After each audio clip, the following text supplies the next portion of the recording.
Moving on here, Pastor Steve, we're going to be in Matthew chapter 20 and 22. And this is the question. Jesus ends a couple of his parables with, "For many are called, but few are chosen. If I call someone to come to my wedding, that means that I chose to call them.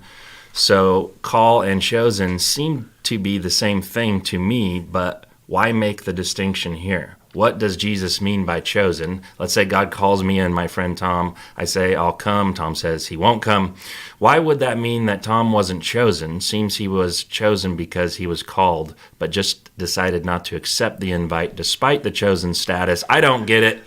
What say you, Pastor Steve?" Okay.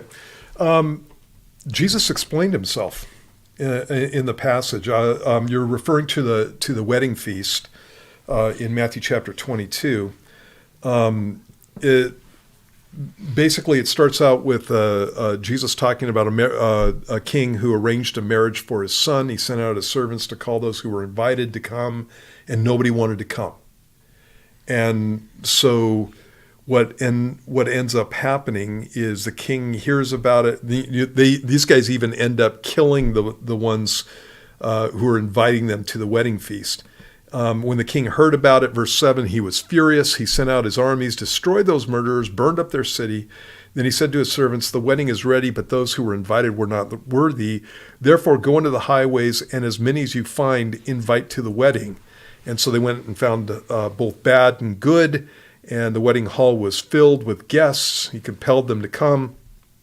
And then in verse 11, it says, "But when the king came in to see the guests, he saw a man there who did not have on a wedding garment.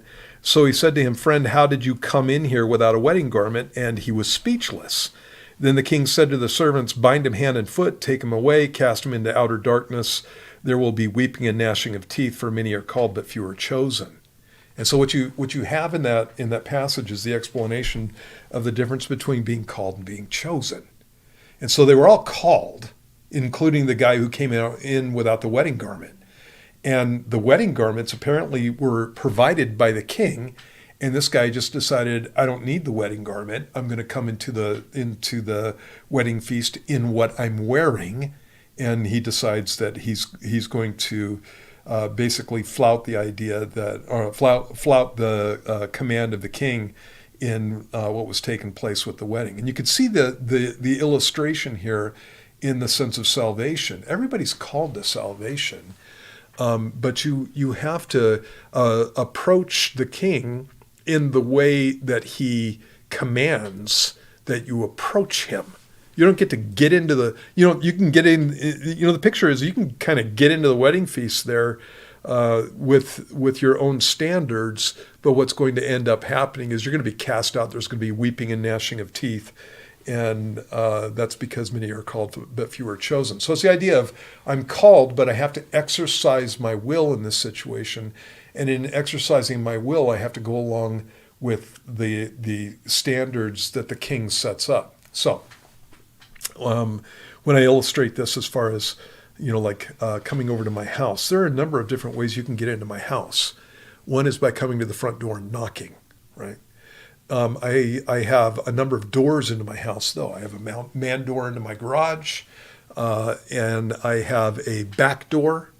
I have I have two back doors, one into my laundry room, one into basically my dining room. I've got another back door that goes into my weight room.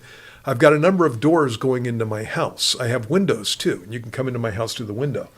But if you come into my house through the back door, that means you have come around and you've hopped my fence and you've been wandering through my backyard, and I'm going to be saying, what in the world do you think you're doing, right? And I might meet you at the back door aggressively.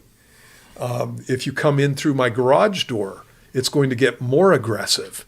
If you come in through one of my windows, there will be guns. It's like, no, you can't do that.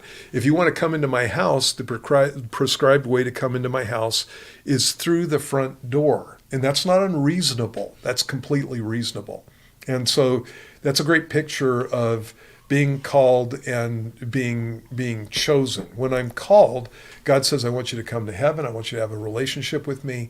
I want you to live forever with me in my family in heaven.